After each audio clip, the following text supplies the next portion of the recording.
Morning all. The Prime Minister may be thousands of miles away on a trade visit to India, but he's followed by growing pressure back home as he's been forced to accept an investigation by MPs into whether or not he misled Parliament over lockdown-breaking parties in Downing Street. So far, a total of 13 of his own MPs have called on the PM to resign. The most recent, Steve Baker. He told the Commons yesterday that Boris Johnson should be long gone, his words. Also on the list, the former Commons Chief Whip, Mark Harper, the former Defence Minister, Tobias Ellwood, and the MP for Hazel Grove, William Wragg.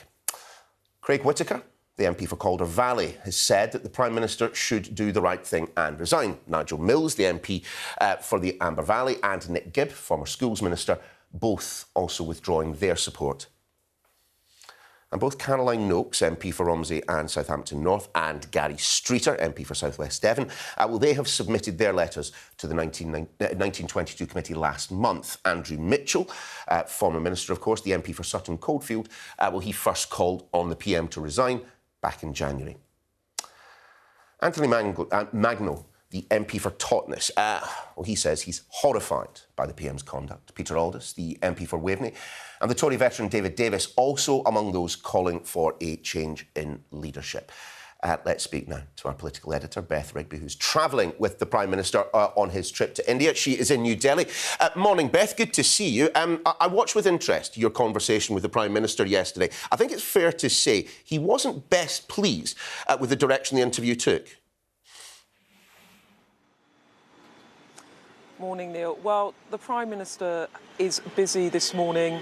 He's been out and about trying to get this show back on the road, meeting with Prime Minister Modi, being greeted at the presidential palace here in New Delhi. But you're quite right that he wasn't that comfortable yesterday when he had to do a number of interviews shortly after the Conservative Party decided to drop attempts to try and delay that vote into whether MPs can investigate the Prime Minister, should investigate the Prime Minister about what he said in the House of Commons around partygate. But he's 4,000 miles away from London, but I can tell you we really did feel the drama here as his trip has been completely overshadowed by what's happening back home. Look, Neil, I think today he'll want to try and get things back on track, as I was saying.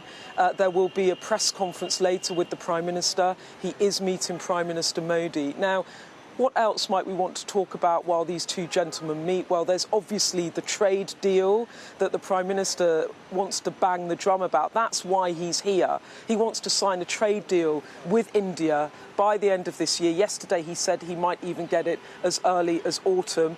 The only caveat I would put on this is he also told us that there would be a US-UK trade deal, and that is now being mothballed. So let's see whether this trade deal happens. It certainly seems India's a bit more enthusiastic than the US is, perhaps, to get a deal. But that's the trade element. There's also, of course, the issue of Ukraine. Now, Prime Minister Modi and Prime Minister Johnson are pretty close. They have a good relationship. But on the issue of Ukraine, these men are quite divided. Prime Minister Modi has been neutral on the issue of Russia's invasion of Ukraine. Boris Johnson has positioned himself as the West's closest ally to President Zelenskyy. But I have to say, unfortunately, Prime Minister Modi will not take questions from the travelling media with the Prime Minister today, so we don't get to ask him a question. He will make a statement later about the visit, so keep tuned for all of that. There'll be lots of action here today, but of course, we've got eyes on what's going on at home too. We certainly have. Beth, for now, thanks very much indeed.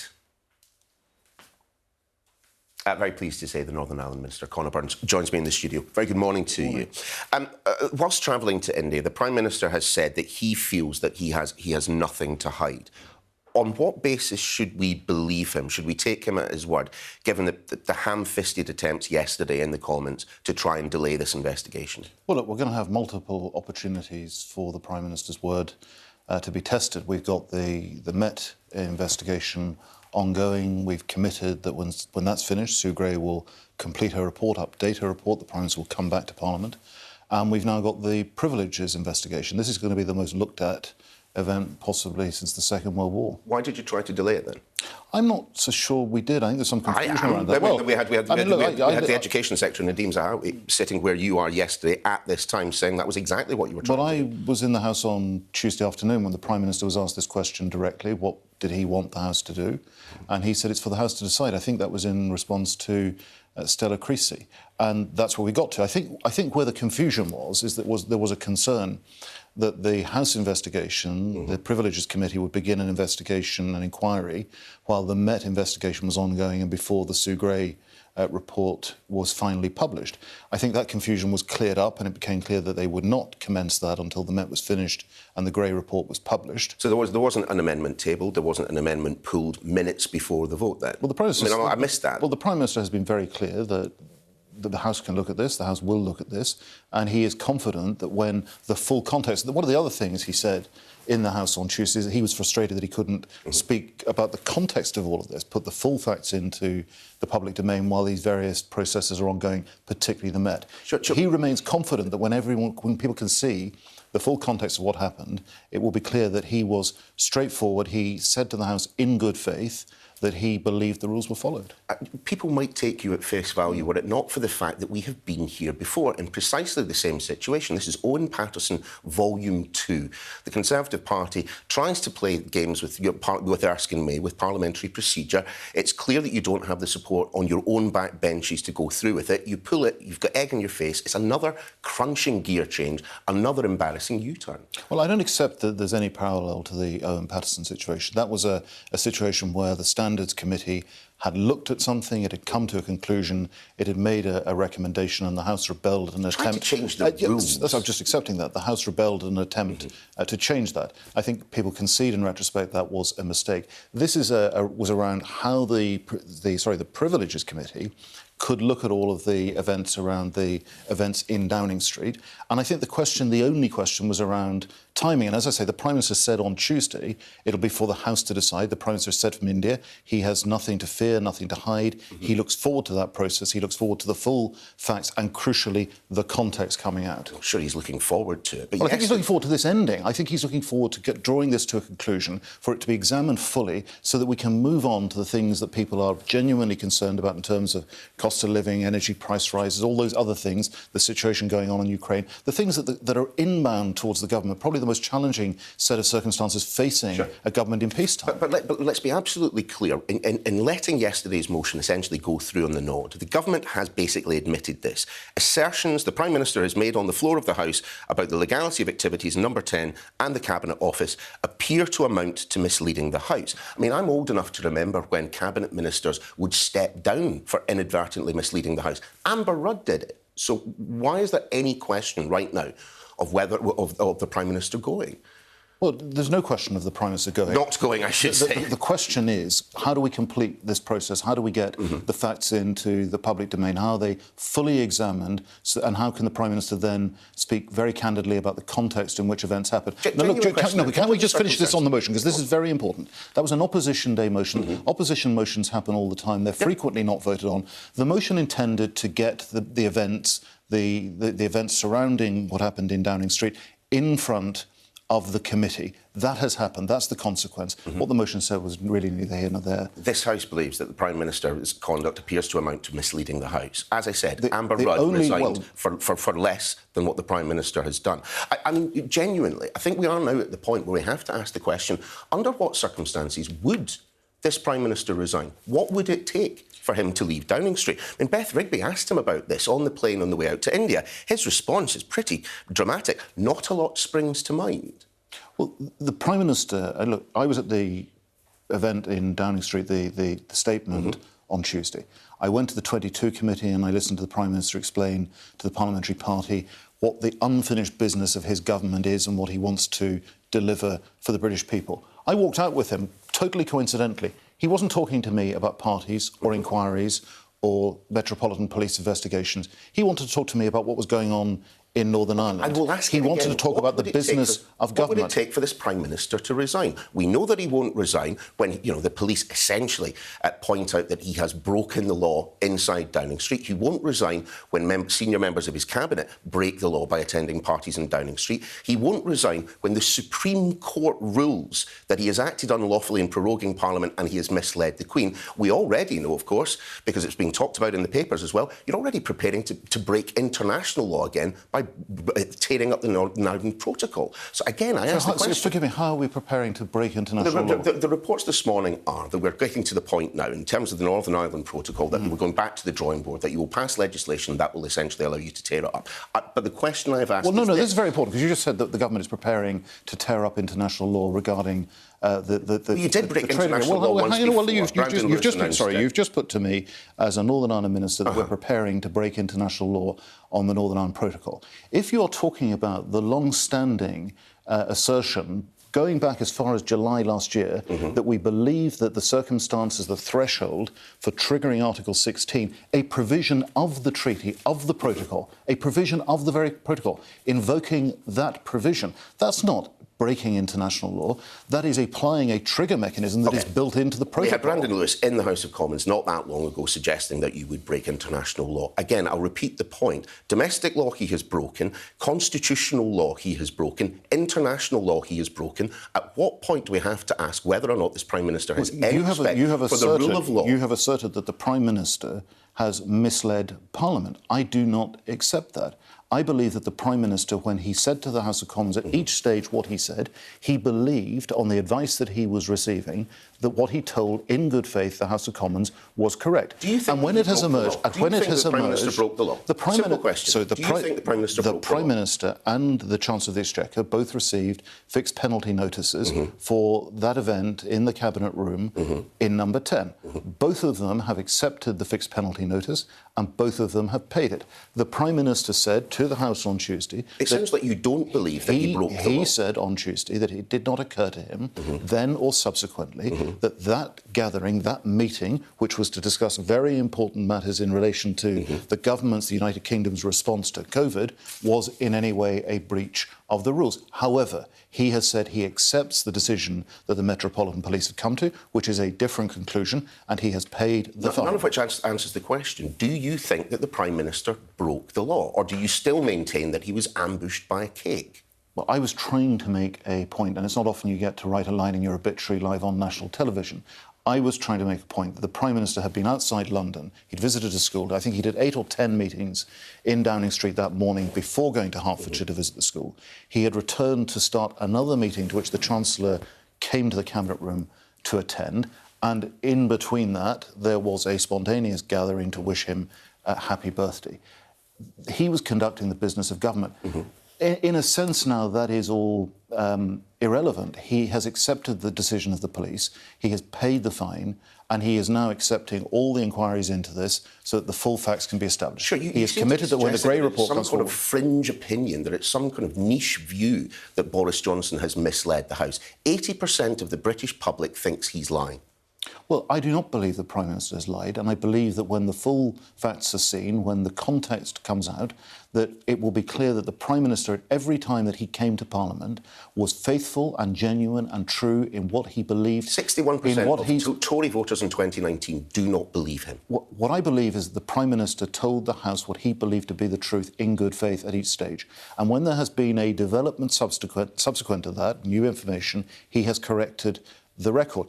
The other important thing, and this is important, he has accepted that the number 10 operation was not working as it should have done. He has fundamentally restructured his operation in number 10 to make it much more transparent and accountable. He's brought in Steve Barclay as Chief of Staff, David Canzini, a formidable political operative, as Deputy Chief of Staff. He's got new parliamentary private secretaries. The operation is now much more streamlined and effective to serve the Prime Minister and the government's agenda. How many more fixed penalty notices can Boris Johnson receive without resigning? I mean, Channel 4's Gary Gibbon put the point to the PM yesterday. You look at Downing Street, you look at the number of fines that have been issued. I'm not sure there's a workplace in the entire country that has had more FPNs handed out than Downing Street. So how many is too many? I think, look, it would be completely wrong for me as a serving government minister to try and influence or comment on a live police investigation. The police must get on with it. I think they've now gone quiet until after the local elections, although their work will carry on. Let's get all the information out there. We want it out there as quickly as possible because the Prime Minister wants to get on with the business of delivering for the British people on that amazing majority that he won just over 2 years ago.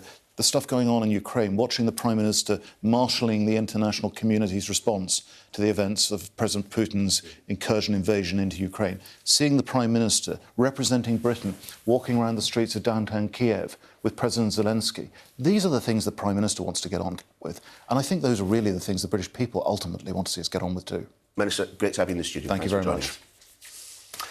Shall we have a quick look at the papers? Here's the Metro.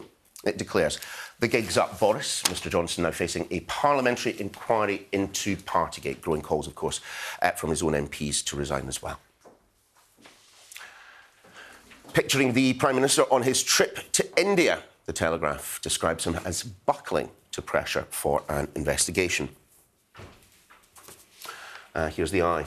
It proclaims, Tory rebels force official inquiry into Johnson. The Guardian refers to yesterday, I should say, as a day of humiliation for Boris Johnson. Meanwhile, in other news, according to the FT, there could be another row over Brexit, as the government may introduce legislation that effectively rips up the Northern Ireland trade protocols, as we were just discussing with Mr Burns. The Sun has a picture of the footballer Cristiano Ronaldo with his family after he and his partner Georgina Rodriguez lost their newborn son. Very sad. And the Daily Express reports that British scientists are on the verge of a revolutionary new cancer treatment thanks to breakthroughs in finding genetic clues to the disease. Stay right where you are. Plenty coming up on the show this morning. And with Ukrainian forces continuing to hold out in Mariupol, we'll get the latest on what it means for the war with the Ukrainian MP. Then, as the pressure mounts on MPs on the PM over the Partygate scandal, I'll speak with Conservative peer and former Chief of Staff to Theresa May, Lord Armstrong. And just after 8, we'll get all the reaction to this morning's latest developments with the Shadow Northern Ireland Secretary, Peter Kyle. This could be significant. Police in Portugal have identified a German man as a formal suspect in their investigation into the disappearance of Madeleine McCann in 2007. The man, known as Christian B, is currently in prison in Germany, serving a conviction for raping a woman in the same area of Portugal's Algarve region where Madeleine went missing. The British girl was just 3 years old when she went missing from a holiday apartment in Praia de Luz nearly 15 years ago. Sky's Katie Barnfield is outside Scotland Yard for us this morning. Good to see you, Katie. Just explain the significance of this individual being named, please.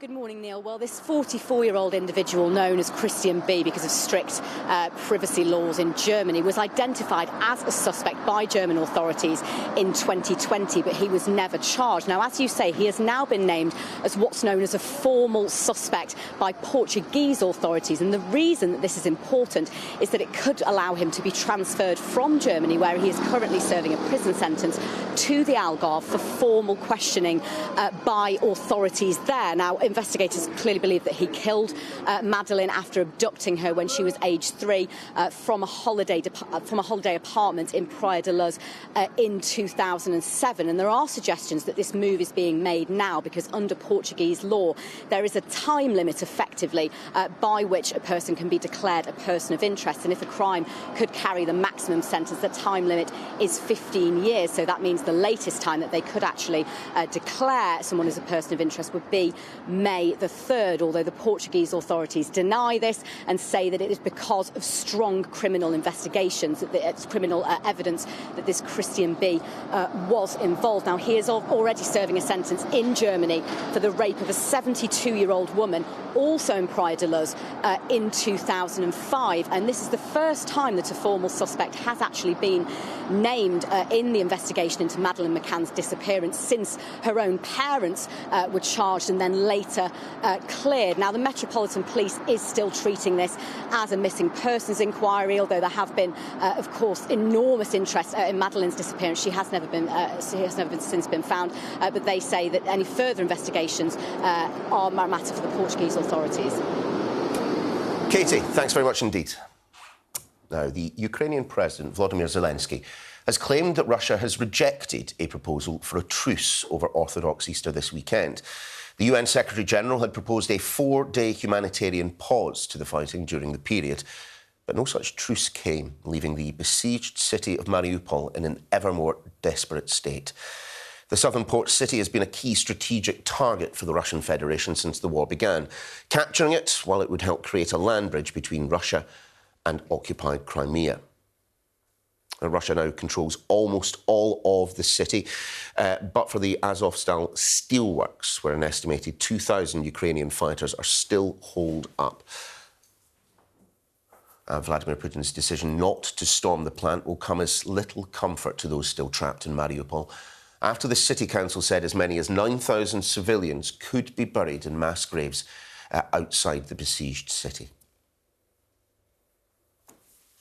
Speak now to our security and defence editor, Deborah Haynes, joining us now from the Ukrainian capital. Good to see you, Deborah. Reports of mass graves, ceasefires not taken. This conflict continues to be very, very bloody indeed.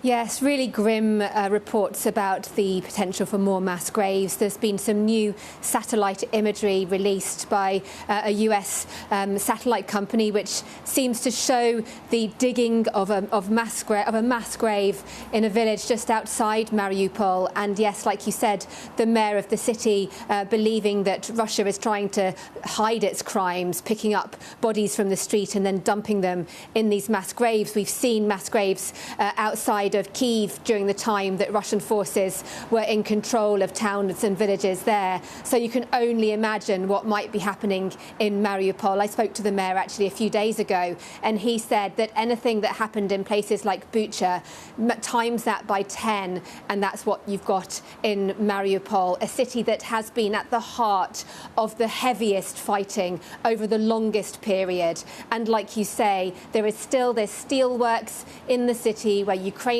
fighters are holding out, where there are hundreds of wounded fighters as well, unable to get medical attention, and also civilians believed to be in that steelworks. You can only imagine how horrific it must be for them. And the UK's Defence Ministry has, in its daily tweets that it puts out on the situation with regards to the war, made this very interesting observation about Vladimir Putin's decision yesterday not to send his forces into the Azovstal steelworks to clear out the Ukrainian resistance. The UK saying that this is likely because of a desire to keep blockading the resistance, to contain it, and then free up Russian forces to be able to fight elsewhere in the east. Remember, this is the second phase now of the war. A Western official yesterday said it's still possible for Putin to win this war, but to do that, he's clearly going to need more forces concentrated elsewhere in the country. Deborah, many thanks. Let's take a quick look at some of the day's other headlines now. And a survey has found more than half of people say the surging cost of living is holding them back from saving as they want to. Workplace pension and savings provider Cushion says that nearly 2/5 believe that April's national insurance hike to help pay for health and social care will make their situation worse. As the Earl and Countess of Wessex prepare to set off for a Platinum Jubilee tour of the Caribbean, they've been sent a hard-hitting letter accusing the royal family of profiting from slavery and demanding reparations. At the last minute, the Grenada leg of the visit has been called off. Now, the letter from the Antigua and Barbuda Reparations Commission threatens to overshadow the tour.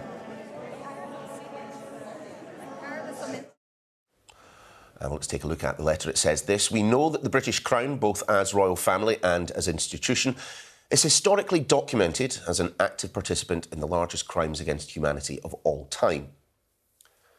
We know, however, that everyone in your family continues to live in the splendour, pomp and wealth attained through the proceeds of the crimes."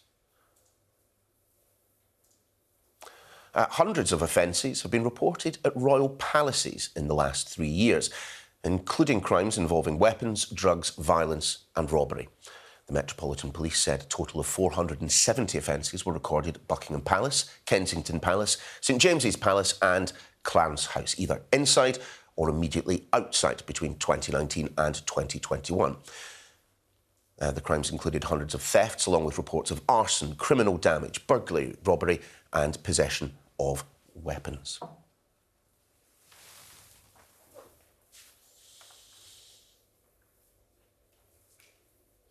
It is the last day of campaigning in France's presidential election before voters cast their ballots in the runoff between Emmanuel Macron and his far-right opponent, Marine Le Pen.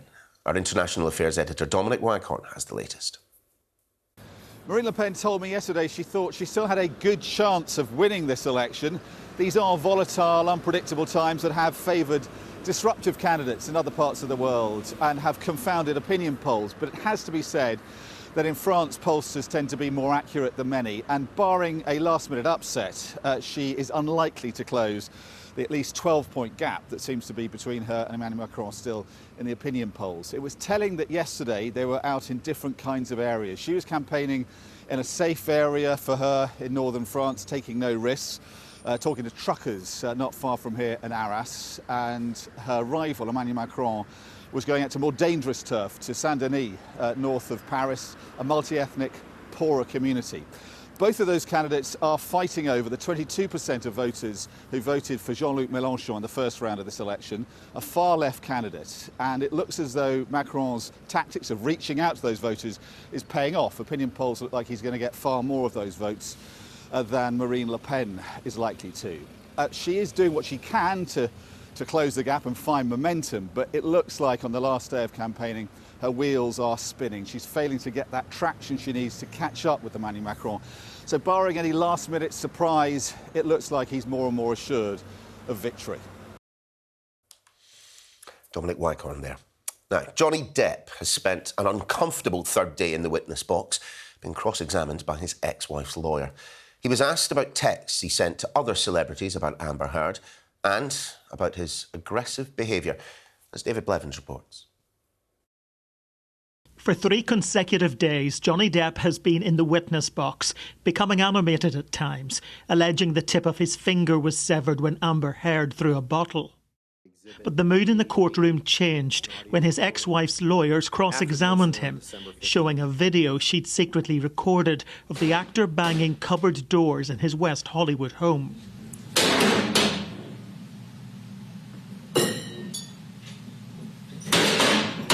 I did not try to intimidate Ms. Heard. If she was intimidated, why was she filming? If she was scared to death, why didn't she leave? Earlier, jurors had been shown a picture of bags of marijuana in his recording studio and several pictures of words he'd written in his own blood after the finger injury. Johnny Depp was asked about text messages he'd sent to the actor Paul Bettany. One reading, "Let's burn Amber," another, "Let's drown her before we burn her." About text messages to Marilyn Manson discussing drug taking, and about his relationship with Elton John, from whom he sought help when trying to get sober. Beyond the trial, his representatives issued a statement explaining that burning and drowning were references to a scene in the Monty Python film, implying they'd been taken out of context. Depp's suing Heard for $50 million over an article she wrote about domestic violence, and she's countersuing him for $100 million. The trial's scheduled to run for another 3 weeks. David Blevins, Sky News, Virginia. In the last half an hour, the Northern Ireland Minister, Conor Burns, has told me he doesn't believe the Prime Minister has lied about the events surrounding Partygate. I do not believe the Prime Minister has lied, and I believe that when the full facts are seen, when the context comes out, that it will be clear that the Prime Minister, at every time that he came to Parliament, was faithful and genuine and true in what he believed. 61% of Tory voters in 2019 do not believe him. What I believe is that the Prime Minister told the House what he believed to be the truth in good faith at each stage. And when there has been a development subsequent to that, new information, he has corrected the record. And Rob Powell joins us in the studio. Good to see you this morning, mate. What did we make of what we heard from Conor Burns? He's widely known in Westminster to be a fairly close ally of the Prime Minister. Yeah, I was about to say the first thing to set out is that Conor Burns is someone that's been quite close to Boris Johnson for a long time. So what you are hearing now is essentially the sort of Operation Save Big Dog defence, if you like. And I think around this question of whether the Prime Minister lied in the Commons, which of course is important because if you're found to have knowingly misled the House of Commons, then that is widely accepted and has been admitted as such by cabinet ministers to be a resignation instance.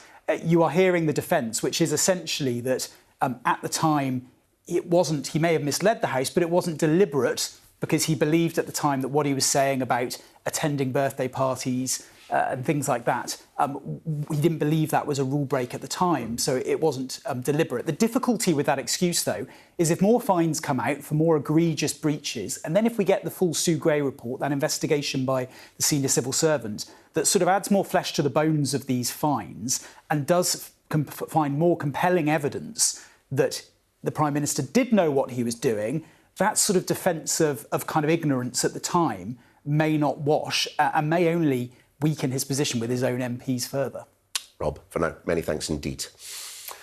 Let's stick with the story, shall we, and get a little bit more reaction to the pressure mounting on the Prime Minister. Very pleased to say we can speak now to Gavin Barwell, Lord Barwell, Conservative peer and what formerly Theresa May's Downing Street Chief of Staff between 2017 and 2019. Gavin, great to see you this morning. I have been this week rereading your book about your time in Number 10. I wonder, from your perspective as someone who used to run things behind the scene, what you make of what we're witnessing in and around Whitehall at the moment. It's pretty unprecedented, I think, in two ways. The first is that normally when a government gets into trouble, it's because it's doing something that is either very unpopular with your viewers or it's doing something that is unpopular internally with its party. Whereas the problems the current government have got are all about the Prime Minister's behaviour. Essentially, they're not about a policy issue.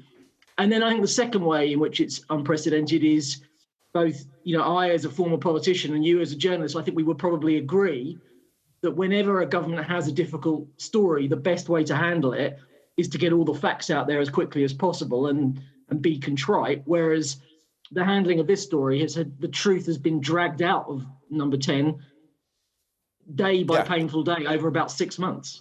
Yeah, just in terms of what we saw, clearly, in terms of the strategy, the government is suffering on the big picture stuff. There is a degree of truth to the fact that actually there is an awful lot for the government to be doing right now, and there is an awful lot of focus on everything else. But just look at the way in which the amendment and the motion yesterday, once again, the Conservative government doesn't appear to know the mood of its own backbenches. Yeah, I think yesterday was a hugely significant day in two regards. The first, as you say, is that the whips clearly believed they could get the Conservative MPs to vote for this amendment and discovered that they couldn't. So that tells us that the mood among Conservative MPs isn't quite as supportive of the PM as maybe some people were having us believe 2 or 3 days ago.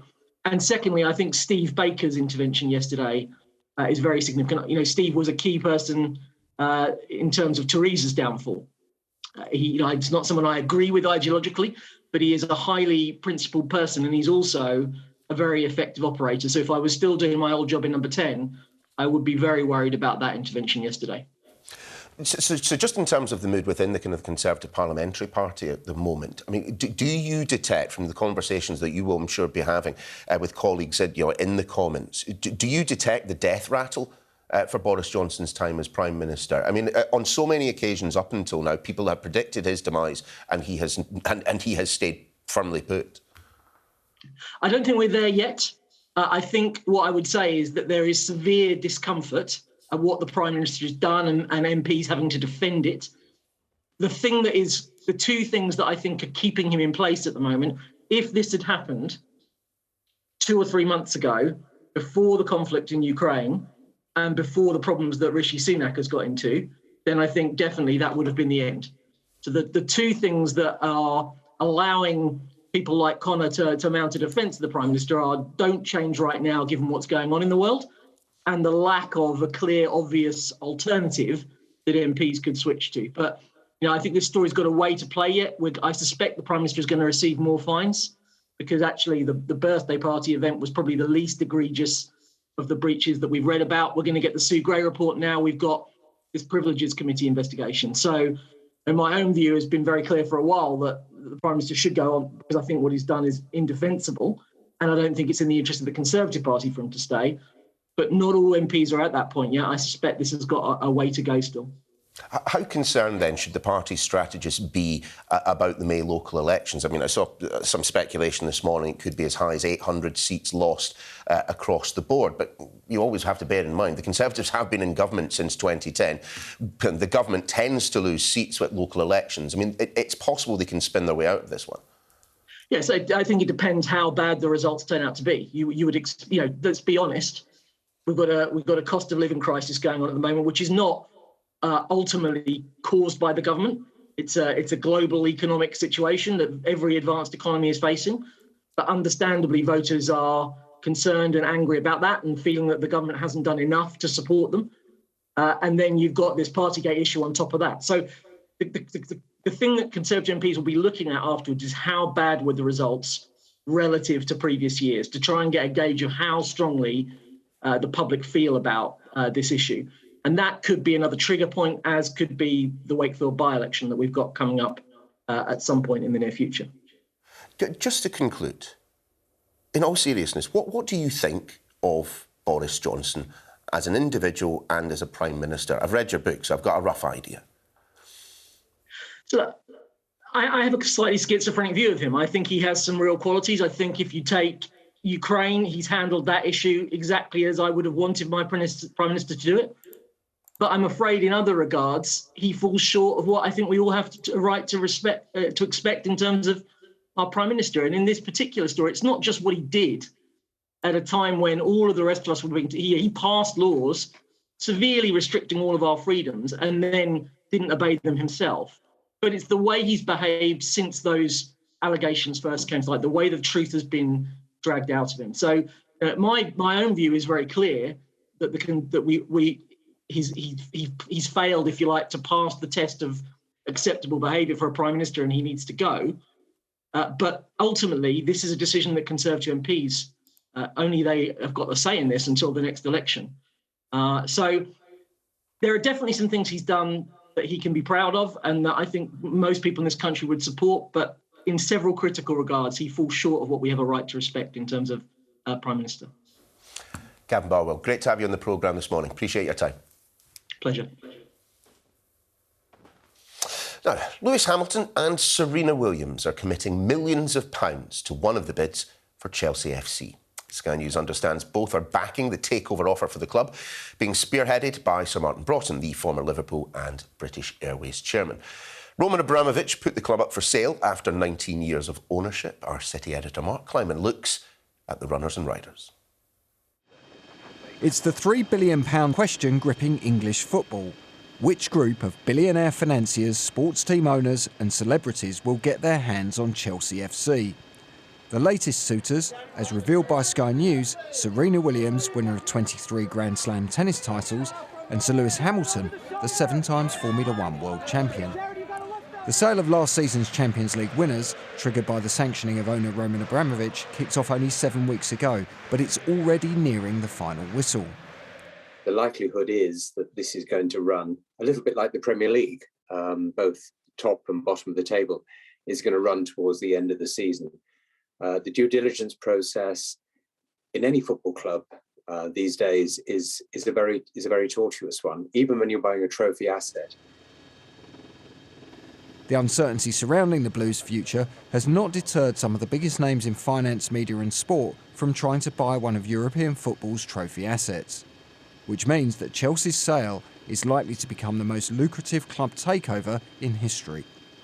As well as its pair of sporting superstars, the bid led by Sir Martin Broughton includes backing from Josh Harris and Dave Blitzer, two American billionaires who own basketball's Philadelphia 76ers and the New Jersey Devils ice hockey team. Another of the offers is led by Steve Pagliuca, a shareholder in the Boston Celtics basketball side, and Larry Tannenbaum, the NBA chairman. Their backers include the former Disney chief Bob Iger. The other consortium is led by the LA Dodgers part owner Todd Boehly and includes funding from Clear Lake Capital, a US-based investment firm. It was here a year ago that a fans' revolt against the European Super League caused it to be abandoned. The backlash will mean an independent football regulator and tougher rules governing who can own professional clubs. But it's also thrown a renewed spotlight on the future earning power of clubs like this. And Chelsea's next owners are unlikely to be as generous as Mr. Abramovich. A preferred bidder could be picked next week, with the sale taking place next month. After 19 major trophies in as many years under Mr. Abramovich, there's no guarantee that whoever replaces him will bring a similar record of success. Mark Kleinman, Sky News. Cristiano Ronaldo has shared a photograph of his newborn daughter arriving home following the loss of her twin. The Manchester United striker posted the family picture on his Instagram page, saying, "Now's the time to be grateful for the life he and his partner Georgina Rodriguez had welcomed into the world." He added both of them felt all the love they'd been given since their baby son died. Let's get you a little bit more now on the race for the French presidency and take a closer look at how both Emmanuel Macron and Marine Le Pen have set out their stalls over the course of the campaign.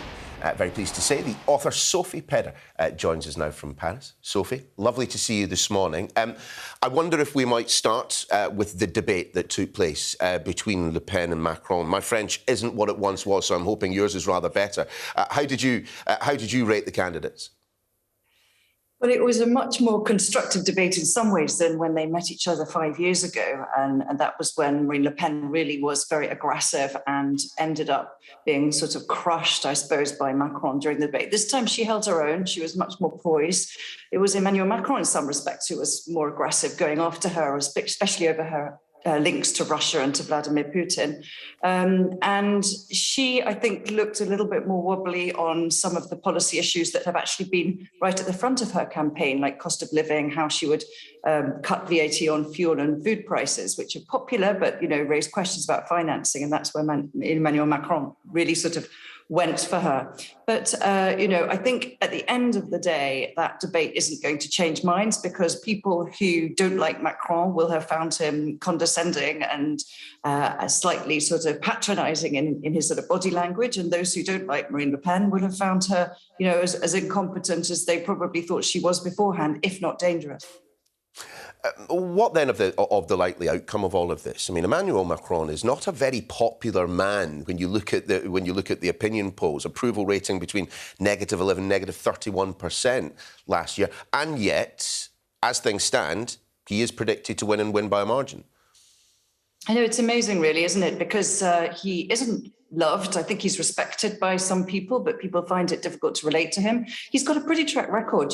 France has actually brought down unemployment while he's been in office, which used to be the big curse of the French economy, and that's already something of an achievement. He hasn't done a bad job during the pandemic. And his diplomatic efforts over Ukraine and Russia have been not successful, but they've been at least sort of applauded, I suppose, by the French. But he isn't liked. There's something about his manner. There's something about the way people see him as sort of disconnected from the people. And that's very much what Marine Le Pen has been playing on. She likes to represent herself as, the voice of the people. When the people vote, the people win is one of her campaign slogans. So, I think that this is a divided country. And I think that even if Emmanuel Macron does win, which is what the polls are suggesting on Sunday, he will inherit or take over, continue to run a country that is really fractured, and that is going to be a big challenge for him when if and when he starts his second term.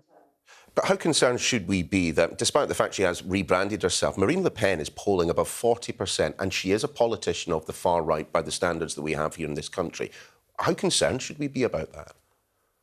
I think it is a worry. I mean, France has become more polarised.